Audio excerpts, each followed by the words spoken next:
오늘 말씀은 사도행전 8장 9절에서 25절입니다.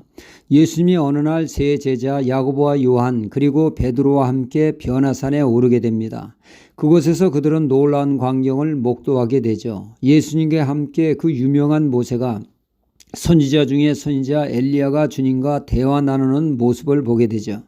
세 제자는 누가 뭐라고 일러주지 않아도 영적으로 그들을 알아본 것입니다.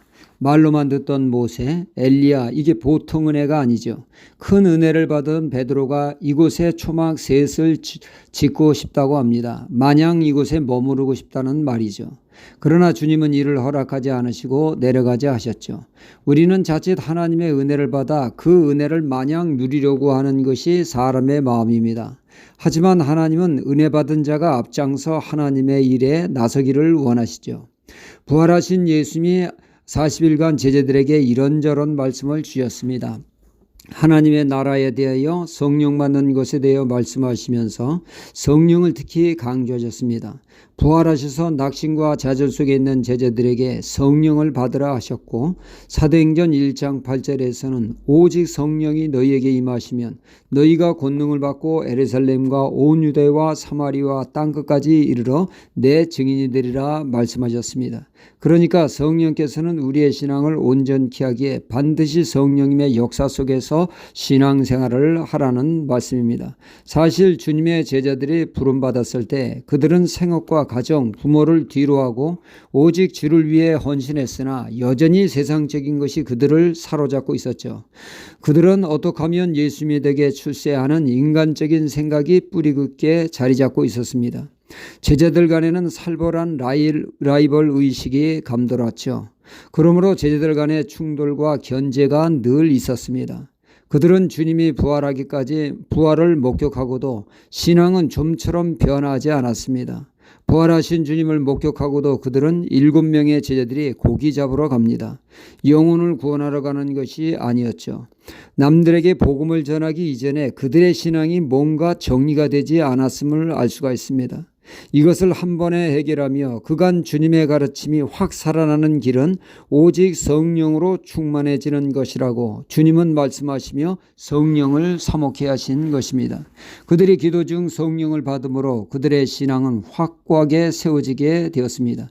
더 이상 흔들리지 않는 불안한 모습이 없고 믿음직한 신앙으로 변모하게 되었습니다. 성령님의 역사로 이제는 신앙을 지킬 수 있는 강건함이 생겼습니다. 여종 앞에서도 무서워 무너진 신앙이 사내들인 공의 앞에서도 당당하게 신앙 고백을 하며 신앙을 지키는 주님 닮는 인격으로 변화되는 모습으로 그들은 변화되었으며 능력으로 사명을 감당하게 되었습니다.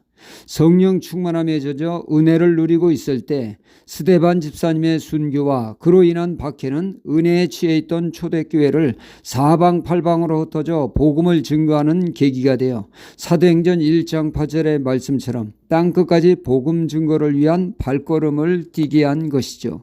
박해로 인해 예루살렘에 머무르고 있던 복음이 사마리아로 확산되어짐이 오늘 말씀이 증거하고 있습니다. 빌립 집사님이 사마리아의 복음을 능력으로 증거하게 되었죠. 사마리아는 이스라엘과 이방인의 그 혼혈아로 이스라엘 사람들은 그들을 개취급하며 상종도 않았으나 복음은 그 벽을 허물고 전파된 것입니다. 빌립이 능력으로 복음을 증거했습니다. 귀신이 떠나가고 무수한 병자가 치유를 받았습니다. 수많은 치유의 역사가 있었지만 성령 받지는 못했습니다. 그래서 예루살렘 교회에서는 사도 베드로와 요한 사도가 사마리아를 방문하여 안수함으로 그들이 성령을 받는 역사가 일어났습니다. 물론 우리가 예수 믿는 거 성령님 역사로만 가능합니다. 그렇지만 성령을 받아야 함은 성령을 통해서 믿을 때 우리가 제대로 믿을 수 있기 때문입니다. 가령 회개를 생각해보면 우리가 얼마든지 회개할 수 있습니다. 어제의 잘못을, 과거의 잘못을 회개할 수 있습니다. 그러나 같은 회개도 성령님의 이끄심의 회개는 차원이 다릅니다. 성령께서 역사하실 때 눈물 콧물에 마음 깊이 우러나는 회개로 인도하며 전혀 생각지 못한 잊고 있는 죄를 깨우쳐 회개케 하십니다. 참된 회개는 회개의 영이신 성령님의 역사 속에서 참된 회개를 하게 되어집니다.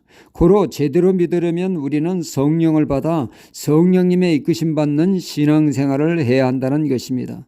오늘 그렇다고 성령의 신비스러움만을 추구하는 마술사 시몬의 신앙을 경계해야 합니다.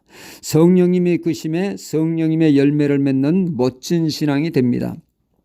믿되 내 힘으로 내 능력으로 믿는 데에는 반드시 하자가 있으나 그러나 성령님의 이끄심을 받을 때 제대로 된 온전한 신앙이 되어질 수 있습니다. 그러므로 우리는 늘 성령님을 사모해야겠습니다. 할렐루야.